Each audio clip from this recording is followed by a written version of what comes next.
I became acquainted with the Rastafarian movement when I was 11 years old, 11 years going to 12. I became acquainted with the Rastafarians. So I learned a lot from them, the Rastafarians, them. And many of what they are saying, it needs further explanation, right? Some just using the Rastafarian movement as style and fashion. But we have genuine Rastafarians who accept His Imperial Majesty Emperor Haile Selassie as a role model in their lives, because they accepted him because during his coronation he was crowned King of Kings and Lord of Lords.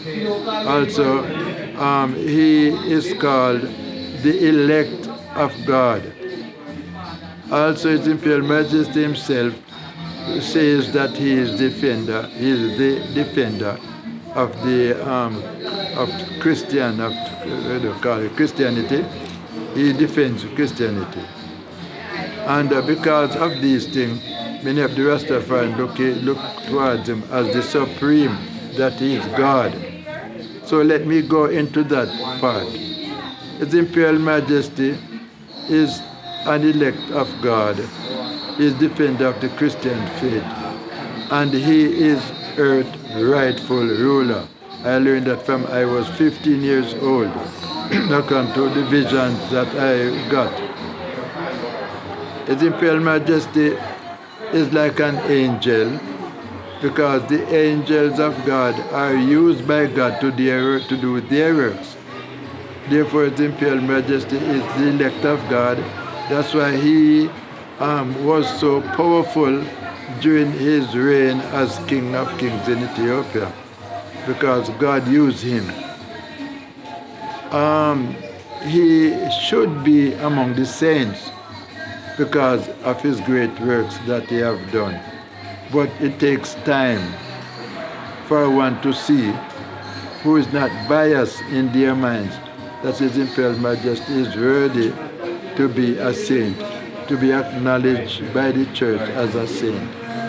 Okay? God is with him. The Spirit of Christ is within him. Because he is a Christian, a devout Christian, he worships Christ. He prays unceasingly.